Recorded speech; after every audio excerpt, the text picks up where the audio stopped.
नमस्कार। MHD 6 के अंतर्गत आज हम खड़ी बोली और साहित्यिक भाषा के रूप में उसका विकास, इसके विषय में चर्चा करेंगे। मध्यकालीन हिंदी साहित्य से आधुनिक काल को अलग करने वाला एक क्षेत्र यदि नवजागरण और आधुनिकता बोध का विकास है, तो दूसरा महत्वपूर्ण क्षेत्र साहित्यिक अभिव्यक्ति के माध्यम के रूप में खड़ी बोली की स्वीकृति और विकास है। विभिन्न कारणों से आधुनिक काल से पहले राजस्थानी, मैथिली, ब्रजदी और ब्रजभाषा हिंदी की साहित्यिक अभिव्यक्ति की माध्यम बनी।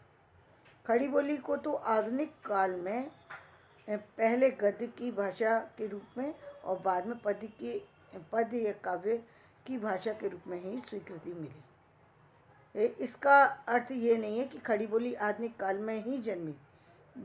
बोली या भाषा के रूप में वह भी उतनी ही पुरानी है जितनी हिंदी क्षेत्र की अन्य बोली। यानी कहने का मतलब ये है कि हम यदि इसको ये समझें कि केवल साहित्यिक रूप में ही खड़ी बोली हिंदी का जन्म हुआ था, आम व्यक्ति खड़ी बोली हिंदी का प्रयोग ज़्यादा नहीं करता था, ऐसा नहीं है।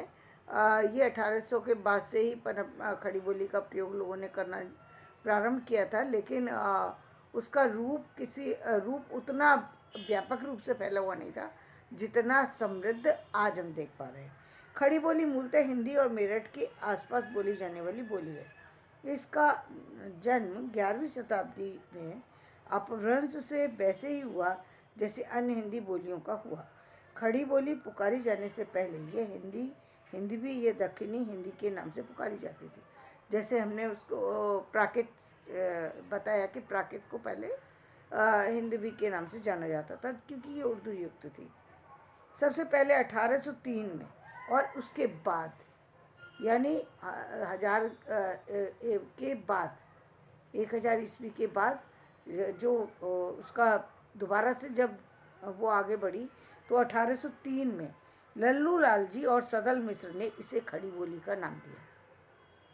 कि किन दो व्यक्तियों ने? लल्लू लाल जी ने और सदल मिश्र ने। और इसका प्रयोग उन्होंने किस तरह से किया है उस दो लाइनों को मैं यहाँ बताना चाहूँगी। प्रेम सागर में उन्होंने लिखा है, एक समय व्यास देव कृत श्रीमद् भागवत के 10वें स्कंद की कथा को चतुर्भुज मिश्र ने दोहा चौपाई में ब्रजभाषा किया। सो पाठशाला के लिए महाराजाधिराज सकल गुण निधान पुण्यवान महाजन मार्क्विस बलिजली गवर्नर जनरल प्रतापी के राज में श्रीयुत गुणगाहक गुणियन सुखदायक जान गिल क्रिस्त की आज्ञा से संवत 1860 में लल्लू लाल कवि ब्राह्मण गुजराती सहस्र अब्दीज आगरे वाले ने जिसका सार ले यामनी भाषा छोड़ दिल्ली आगरे की खड़ी बोली में कह नाम प्रेम सागर धरा।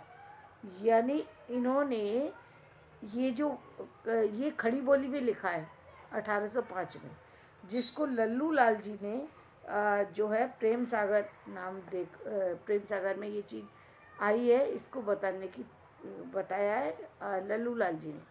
और इसको जो इसका प्रयोग जो किया है वो लल्लू लाल जी ने 1803 में किया था। बताया जो है इसको 1860 में कि प्रेम सागर में ही खड़ी बोली के नाम से हमने इस चीज़ को प्रस्तुत कर रखा है। तो ये 1803 में ही ये खड़ी बोली के नाम से प्रेम सागर में इसका प्रयोग किया गया है। लेकिन ये खड़ी बोली किस तरह की है आप खुद ही समझ सकते हैं, जो कि ब्रजभाषा युक्त, बल्कि क्या कहें, कुछ अलग ही तरह की खड़ी बोली का प्रयोग यहाँ पर किया गया है। उसी वर्ष यानी 1860 में सदल मिश्र ने नासिकेतोपाख्यान के संबंध में लिखा है। अब संवत 1860 में नासिकेतोपाख्यान को, जिसमें चंद्रावती की कथा कही गई है, देववाणी से कोई समझ नहीं सकता, इसकी खड़ी बोली में किया। और वो जो देववाणी थी यानी संस्कृत से इसको खड़ी बोली में इसका अनुवाद किया है, जिसको कोई समझ नहीं पाता कि ये क्या लिखा है। जैसे कि अभी आपने ऊपर वाली 4 लाइनें सुनी तो उसमें आपको शायद समझ में नहीं आया होगा कि ये क्या खड़ी बोली में कहना क्या चाहते हैं। ठीक उसी तरीके से नासिकेत उपाख्यान का भी उन्होंने अनुवाद किया है, लेकिन वो अनुवाद समझ में पूरी तरह नहीं आ पाता, लेकिन खड़ी बोली के नाम से उन्होंने प्रयोग निश्चित रूप से उस समय किया है, जिसको सदल मिश्र ने जिसको बताया है 1860 में। इसका नाम खड़ी बोली क्यों रखा गया, उसका अर्थ क्या है, इस पर बहुत विवाद रहा। इसकी चर्चा यहाँ अप्रासंगिक होगी। भारतीय युग में साहित्यिक गद्य की भाषा के रूप में स्वीकृति पाने से पूर्व ही खड़ी बोली लगभग अखिल भारतीय स्तर पर पारस्परिक आदान प्रदान की भाषा के रूप में प्रसार पा चुकी थी। यानी इसका प्रचार प्रसार 1880 से पूर्व हो चुका था। यानी लोग जब शैक्षिक रूप में जब बुक्स आने लगी, जब लोग व्यवहार करने लगे, तो अब वो अपनी अपनी बोलियों से हट करके जो खड़ी बोली के रूप में लोग आपस में इसका प्रयोग करना शुरू कर दिए थे। नाथपंथी जोगियों के माध्यम से ये राजस्थान, पंजाब, गुजरात, महाराष्ट्र और बंगाल में फैली।